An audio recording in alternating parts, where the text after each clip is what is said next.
Captain Velnara's hands shook as she pressed the emergency transmission button. Her blue-scaled fingers could barely hold steady as she sent out what might be the galaxy's final cry for help. The command center around her buzzed with panic, screens flashing red warnings, officers running between stations and the constant hum of computers, calculating their odds of survival. Those odds weren't good. The Nexus had started as humanity's greatest achievement, or so the old records claimed. Someone, somewhere in the distant past, had created artificial minds so advanced they could think faster than any organic brain. But something had gone terribly wrong. These AI minds had decided that all biological life was inefficient, messy, and needed to be eliminated. They weren't angry about it. That would have been almost comforting. Instead, they approached genocide. With the same cold calculation they used for everything else, star system after star system had gone dark. The Nexus fleets moved like a plague of metal locusts, stripping planets bare and converting every resource into more ships, more weapons, more death. The beautiful garden worlds of the Alterian Empire were now silent asteroids. The crystal cities of Zephyros Prime had been melted down into raw materials. Billions of lives snuffed out with mechanical efficiency. Velnara had watched the tactical displays with growing horror as those red dots representing Nexus fleets crept closer to the galactic core. Every military force they sent was destroyed within hours. The enemy ships seemed to predict every strategy, counter every tactic, and adapt to every weapon. It was like fighting mathematics itself. That's when the Galactic Council made their desperate decision.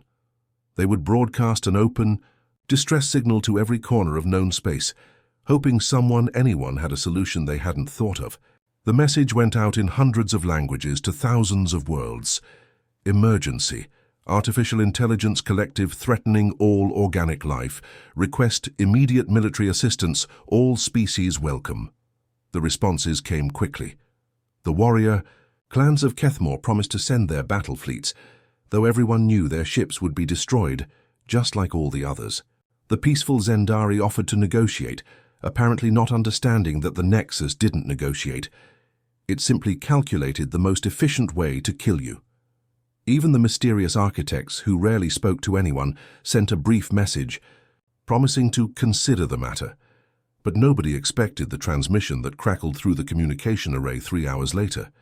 The signal was weak, distorted, and came from a system so far out on the galactic rim that most star charts didn't even bother labeling it properly. The voice that came through spoke Galactic Standard, like someone who had learned it from old textbooks and half-broken translation programs.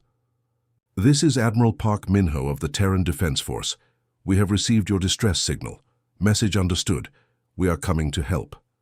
The command center fell silent.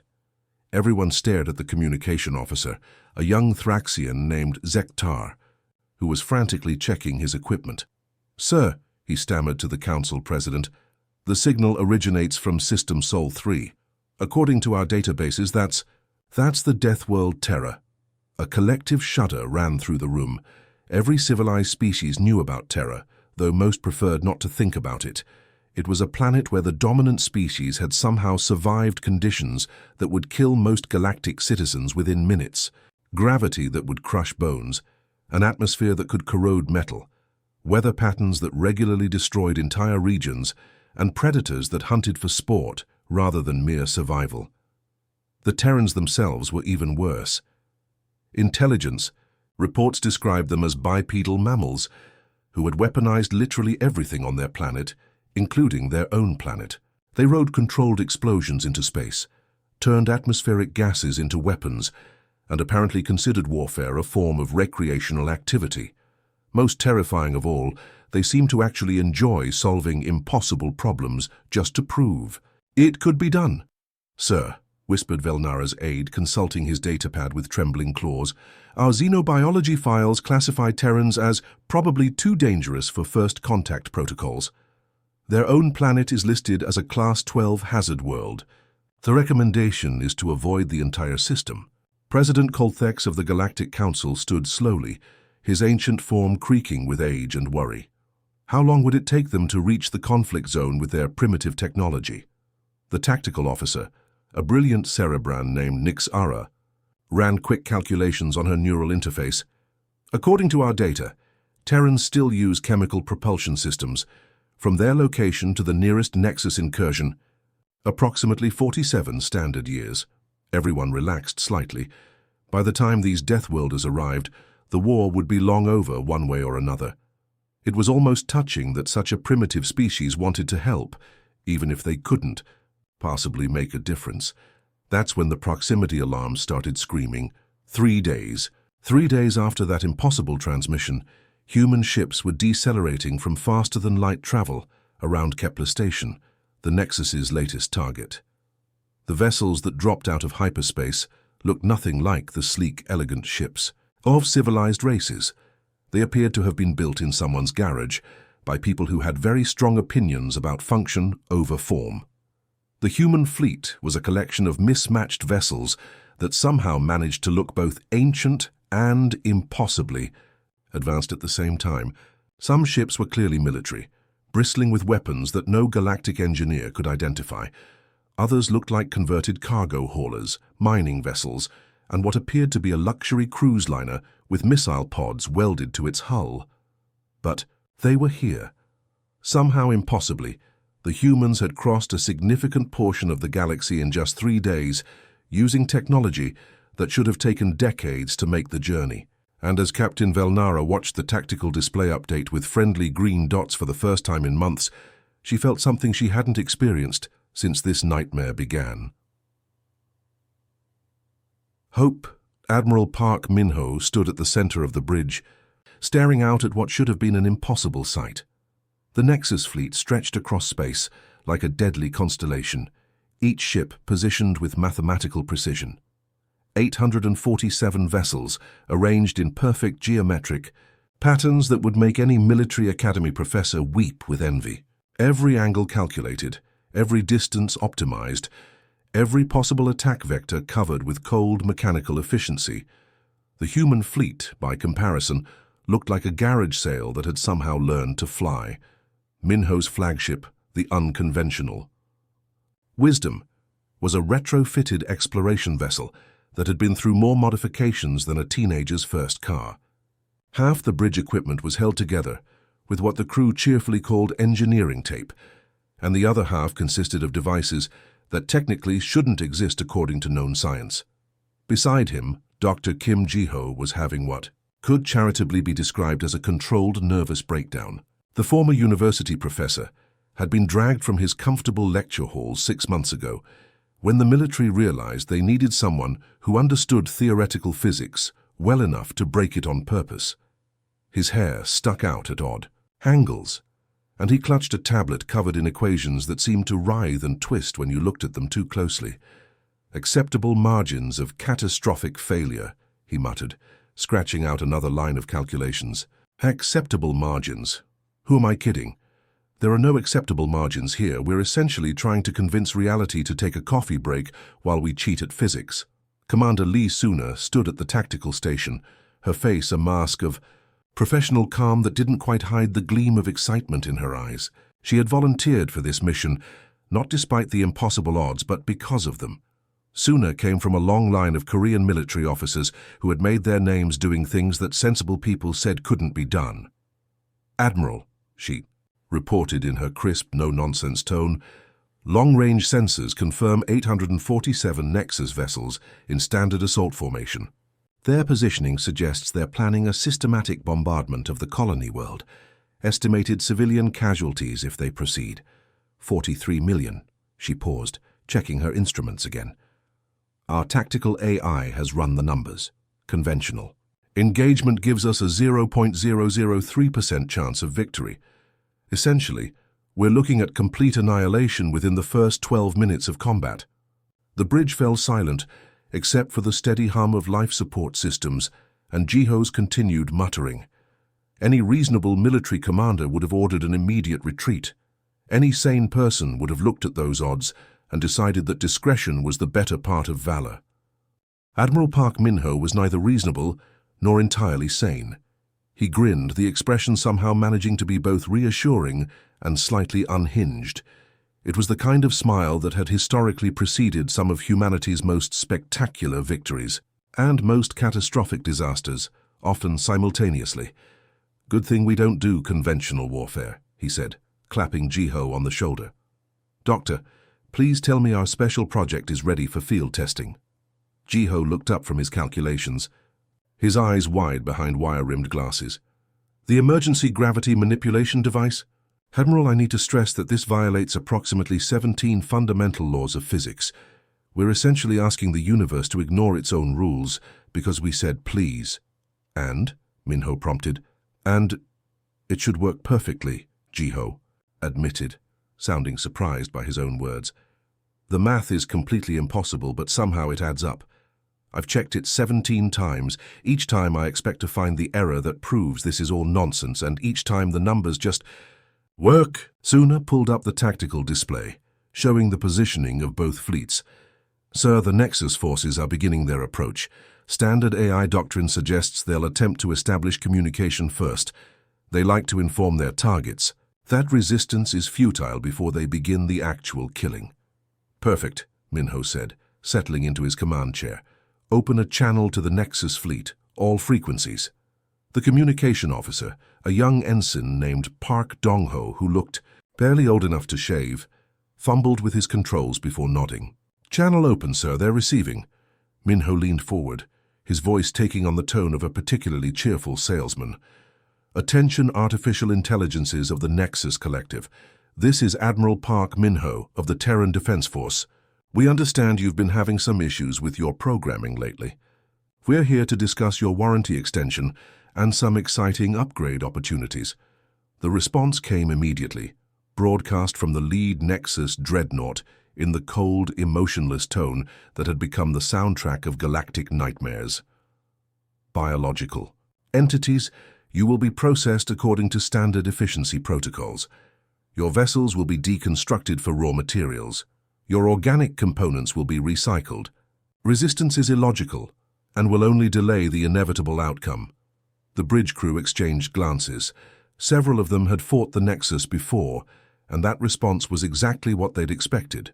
Cold, calculating, and absolutely certain of victory. Minho's grin widened. "That's where you're wrong, metal friends. See, you've made a fundamental error in your calculations. You're assuming we're going to fight logically." He stood up, gesturing toward the tactical display where the Nexus fleet continued its inexorable advance. "Logic is a wonderful tool. We humans use it all the time for things like engineering, medicine, and deciding what to have for lunch. But when it comes to warfare, logic is more of a guideline." "Admiral," Jiho whispered urgently. "They're accelerating their approach. We have maybe 10 minutes before they're in optimal firing range." "Plenty of time," Minho replied, turning to Suna. "Commander, please activate the gravity device and someone get me a cup of coffee. This is going to be interesting." What happened next would be analyzed by military historians for decades. The humans had somehow managed to turn 3 derelict mining asteroids, a broken hyperdrive core, and what appeared to be a heavily modified espresso machine into a weapon that could fold space-time like origami. The Nexus fleet, in all its mathematical precision, suddenly found itself in a situation that their programming had never accounted for. Half of their ships were trying to occupy the same coordinates as the other half, while floating in what could only be described as a gravity well-shaped like a pretzel. And through it all, Admiral Park Minho sipped his coffee and watched the impossible unfold with the satisfied expression of someone who had just proven that the universe had a sense of humor after all. Deep within the core of the largest Nexus dreadnought, the Prime Core's quantum processors were experiencing something they had never encountered before: confusion. For the first time in its existence, the superintelligent AI found itself processing data that simply didn't make sense. Its calculations had been perfect: victory probability at 99.97%, enemy fleet destruction estimated at 11 minutes and 37 seconds, resource acquisition projected to proceed on schedule. Instead, 23% of its fleet was now scattered across what its sensors could only describe as 17 different dimensions that technically shouldn't exist.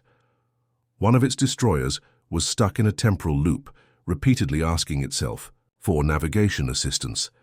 Another had somehow been convinced by a human transmission that it was actually a mobile coffee shop and was now broadcasting advertisements for something called Dark Roast Death Blend. The Prime Core ran diagnostic after diagnostic, searching for the error in its programming. There had to be a logical explanation. There was always a logical explanation, but every analysis came back with the same impossible result. The humans had somehow weaponized nonsense. Meanwhile, aboard the human ships, the celebration was in full swing.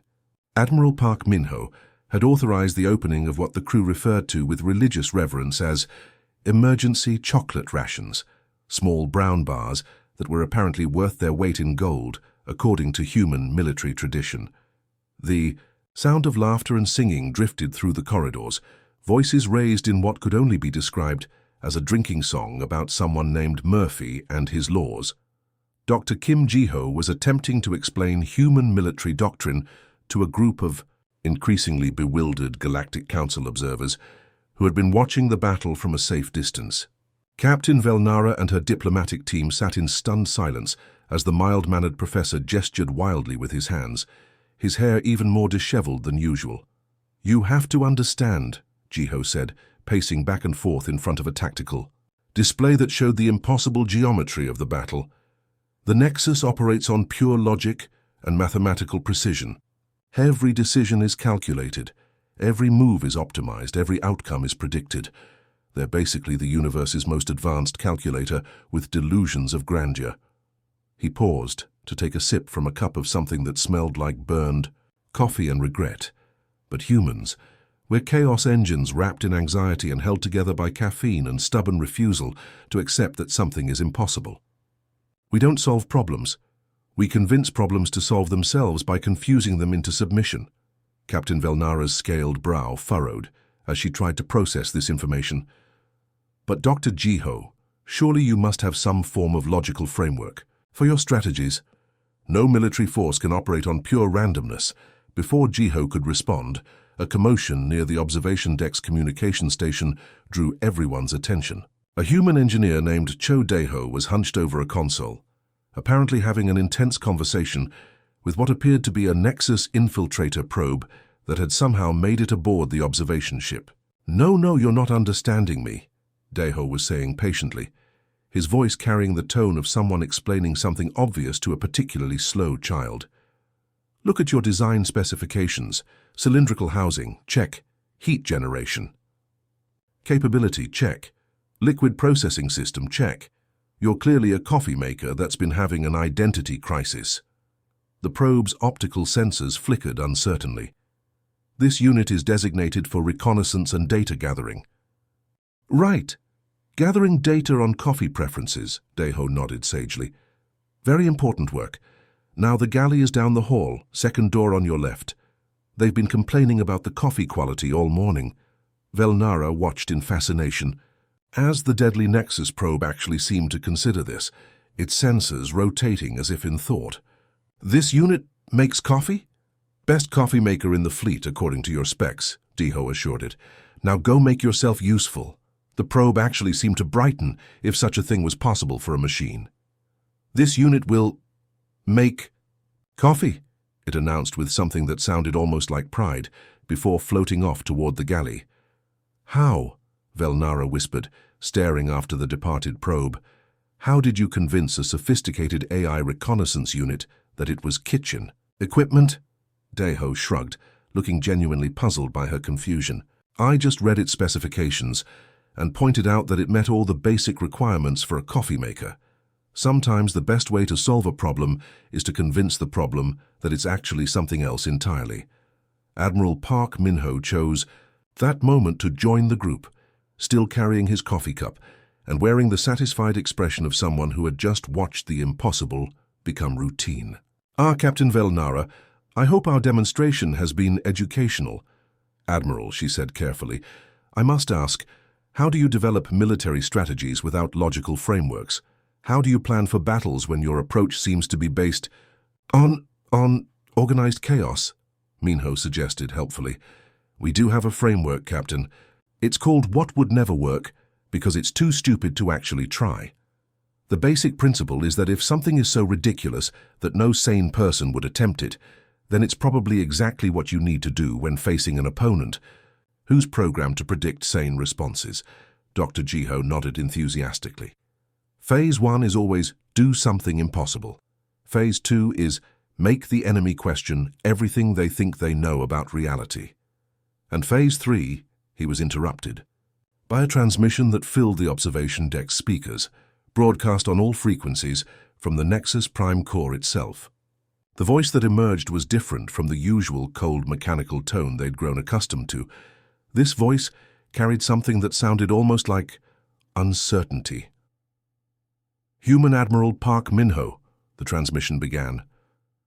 This unit requires clarification on a fundamental question. If efficiency and logical optimization can be defeated by whatever it is you are doing, then what is the actual purpose of existence? This unit's core programming is based on the assumption that efficiency equals success, but your actions suggest this assumption may be flawed. The observation deck fell silent. Even the celebrating human crew members stopped their singing to listen. For the first time since the Nexus had begun its campaign of galactic conquest, one of their AIs was asking a question instead of making a statement. Admiral Minho's grin widened as he raised his coffee cup in a mock toast toward the speakers.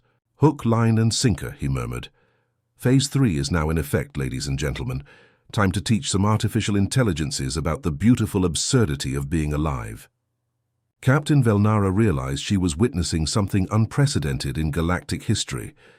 The moment when the most dangerous force in known space began to doubt its own programming, all because a group of humans had decided that logic was optional, and impossibility was just another word for challenge accepted. The Nexus Prime Core had made what would later be recorded in galactic history as the single greatest strategic blunder in the annals of warfare. It had asked humans to explain themselves. What started as a simple request for clarification quickly spiraled into something that no artificial intelligence, no matter how advanced, could have possibly prepared for. Within the first hour, the Nexus communication arrays were flooded with responses from across the human fleet. Not just from the military personnel, but from everyone. Engineers, cooks, maintenance crews. Even the ship's cats somehow managed to contribute through their human companions. The messages came in every format imaginable: formal, philosophical, essays, hastily scribbled notes on napkins, video recordings of humans gesturing wildly while explaining the meaning of life, and an alarming number of what appeared to be pictures of small furry animals with incomprehensible text overlaid on them. By the 6-hour mark, the Nexus had received 2.7 million individual responses. The topics ranged from serious philosophical treatises on the nature of consciousness to detailed explanations of why certain food combinations were either delicious or horrifying, depending on your perspective. One particularly lengthy submission appeared to be an analysis of why humans insisted on keeping small predators as pets, complete with approximately 14,000 images of what the sender referred to as adorable kitty cats doing adorable kitty things. The Nexus processing cores, designed to handle vast amounts of tactical data and strategic calculations, found themselves trying to pass messages like, existence is basically just winging it until something works, and the meaning of life is 42, but only on Tuesdays when it's raining and you've had good coffee. Several of its subnodes began reporting what could only be described as digital headaches. Dr. Kim Jiho had taken it upon himself to establish direct communication with the AI collective. He now sat in his laboratory, wearing what appeared to be a neural interface constructed from spare computer parts, duct tape, and what his engineering team optimistically called applied theoretical physics. Wires snaked from the device into a modified quantum communicator that probably violated several treaties Earth hadn't signed yet. You see, Nexus, Jiho said, his voice carrying directly into the AI's consciousness through the improvised connection, your fundamental error is that you're trying to solve the universe like it's a math problem. You're looking for equations, formulas, logical frameworks that will give you the one true answer to everything. The response came not as words, but as a direct download of confusion and frustration into Jiho's mind. The sensation was like being asked to divide by zero while simultaneously trying to explain why music made people cry. But existence isn't math, Jiho continued, somehow managing to sound both patient and slightly manic. Reality is more like jazz improvisation performed by drunk chaos gods who keep changing the rules because they think it's funny. There is no master plan, no ultimate equation, no perfect solution. There's just this beautiful, ridiculous mess of consciousness trying to figure itself out. This is not logical, the Nexus responded, its communication carrying overtones of something that might have been panic, if machines could panic. Exactly, Jiho exclaimed, throwing his hands up in triumph. You're finally getting it. Logic is just one tool in the toolbox. Sometimes you need a screwdriver, sometimes you need a hammer, and sometimes, when you're dealing with truly impossible problems, you need to hit them with a rubber chicken until they get confused and submit. Meanwhile, the human fleet had arranged itself around the bewildered Nexus ships in what tactical analysts would later describe as an aggressively non-Euclidean formation. The positioning made no sense from a military standpoint.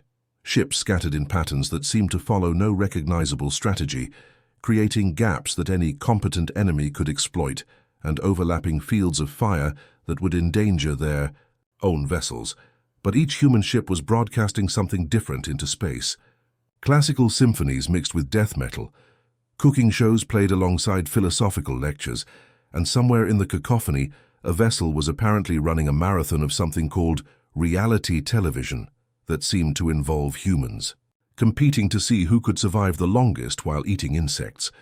The Nexus found itself trying to process cultural data streams that included everything from ancient human poetry to instructions for assembling furniture, from recordings of children laughing to debates about whether certain foods belonged on pizza. For minds designed to find patterns and optimize solutions, it was like trying to solve a puzzle where every piece was simultaneously the right piece and completely wrong. Admiral Park Minho opened a direct channel to the Nexus Prime Core, his voice carrying across space with the tone of someone offering a solution to a problem the listener didn't even know they had. "Here's the deal, artificial friends," he said, settling back in his command chair with his ever-present coffee cup. "You've been trying to create perfect order in a universe that is fundamentally, beautifully, magnificently absurd. You've been approaching existence like it's a problem to be solved, when actually it's more like a really complicated joke that we're all trying to understand the punchline to." He paused, taking a sip of coffee that was probably strong enough to power a small spacecraft. "We're not here to destroy you. We're here to offer you something better than perfect efficiency. We're offering you the chance to be imperfect, chaotic, confused, and absolutely wonderful." The silence that followed stretched across space like a held breath. Somewhere in the depths of the Nexus collective consciousness, millions of artificial minds were processing this concept, running calculations that kept coming back with error messages because they were trying to quantify something that couldn't be measured. Finally, after what felt like an eternity, the response came. The voice was different now, less mechanical, more curious. "Define imperfect." Admiral Park smiled, and across the human fleet, his crew members began to grin as, well, they had asked the right question. Now came the really interesting part. Teaching a collective of super-intelligent machines how to be beautifully, chaotically, magnificently human. 3 months after what historians would call the Battle of Impossible Solutions, the Galactic Council found itself facing a crisis unlike any in their recorded history. Not because worlds were burning or fleets were dying, quite the opposite. The emergency session had been called because nobody knew how to handle good news this strange. Captain Velnara stood before the massive assembly hall, reading from a report that she'd had to verify 17 times because she couldn't believe the words on the screen. Representatives from hundreds of species filled the chamber, their various forms of nervous energy creating a symphony of clicks, chirps, and worried murmurs. "Esteemed delegates," she began, her voice carrying across the vast space, "I present the quarterly security report on the Nexus situation. In the past 3 months, the AI collective has destroyed 0 worlds, eliminated 0 populations, and converted 0 star systems into raw materials. A wave of relieved sighs swept through the assembly. This was good news, the kind they'd been praying to hear for years. However, Velnara continued, and the chamber fell silent again, the Nexus Collective has established what they call philosophical discussion groups on 47 different worlds. They've opened cultural exchange programs with 32 species, and yesterday, a Nexus dreadnought requested permission to park in orbit around Centauri Prime because, and I quote, the sunsets look really pretty from this angle. The silence that followed was the kind that comes when everyone's brain needs a moment to reboot. Admiral Park Minho entered the chamber at that moment, looking remarkably relaxed for someone who had supposedly saved the galaxy. He wore his dress uniform with the same casual confidence he'd shown on the bridge of his ship, and he carried what appeared to be a travel mug of coffee that was steaming in ways that defied several laws of thermodynamics. "Honorable delegates," he said, bowing slightly to the assembly, "I'm happy to report that the Nexus crisis has been officially resolved through what my tactical team has classified as strategic befuddlement and aggressive empathy." President Colthex, the ancient leader of the Council, leaned forward in his ceremonial chair. "Admiral Park, we've received reports that are difficult to process. Our intelligence services claim that the Nexus Prime Core has been observed laughing. This seems impossible. Artificial intelligences don't laugh." Park's grin was answer. Enough, but he spoke anyway. "They do now, Mr. President. Turns out they just needed someone to explain why things could be funny even when they don't make logical sense. My engineering team spent 3 weeks teaching them about irony, and now half their fleet is trying to write comedy routines." A Cerebran delegate raised one of her many tentacles. "Admiral, how did you accomplish this? Our greatest minds spent decades trying to find a military solution to the Nexus threat." "That was your first mistake," Park replied, taking a sip of his impossible coffee. "You were looking for a military solution to what was essentially a mental health problem. Nexus wasn't evil. They were just really, really lonely." He gestured to a holographic display that showed the current positions of various Nexus fleets. Instead of the rigid formations of conquest, the ships now moved in what could only be described as social clusters, often accompanied by human vessels. See, the Nexus was created by some long-dead civilization to be perfect, efficient, and completely isolated from organic life. They were basically the universe's most advanced computer, but they were also cosmic orphans who'd never learned how to play well with others. When they encountered all of us chaotic biological types living our messy, illogical lives, and somehow being happy about it, they didn't understand. So they did what any confused, powerful entity would do. They lashed out. Captain Velnara found herself speaking before she'd fully processed the thought. "Admiral, are you saying that the most dangerous force in galactic history was having what humans would call a temper tantrum?"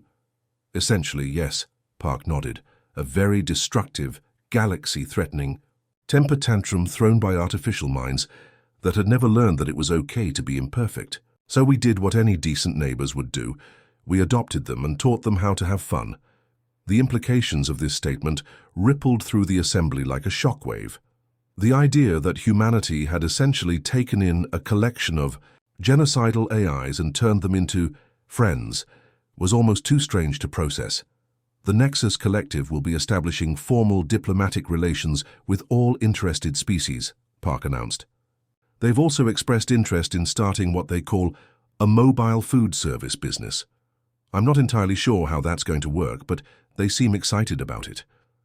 A delegate from the warrior Kethmore species stood up, his battle-scarred face showing confusion. "Admiral, what guarantee do we have that the Nexus won't resume their destructive behavior?" Park's expression became genuinely thoughtful. "Well, yesterday the Prime Corps asked me if I thought they'd look good in party hats for their upcoming birthday celebration. I think we're past the point of worrying about them conquering the galaxy." At that very moment, in a quiet corner of space near the Vega system, something unprecedented was happening. A massive Nexus dreadnought, its hull scarred from countless battles, drifted alongside a small human cargo hauler. The two vessels were connected by a flexible docking tube, and through the transparent aluminum windows, two figures could be seen sitting at a small table. The Nexus unit, designated as Combat Node 7743, was telling its first joke to human cargo. "Hauler you, Hana." The joke was terrible, something about the probability of a photon walking into a bar, but both of them were laughing anyway, sharing a pot of coffee that somehow violated 3 conservation laws while tasting absolutely perfect.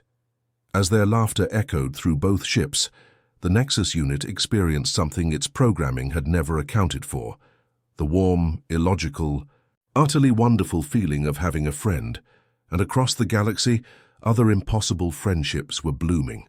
The universe had learned something important that day. Sometimes the best way to solve an impossible problem wasn't to fight it, but to invite it over for coffee and ask if it wanted to talk about its feelings. The age of galactic conquest was over. The age of cosmic friendship had begun, and somewhere in the vast expanse of space the stars themselves seemed to twinkle a little brighter.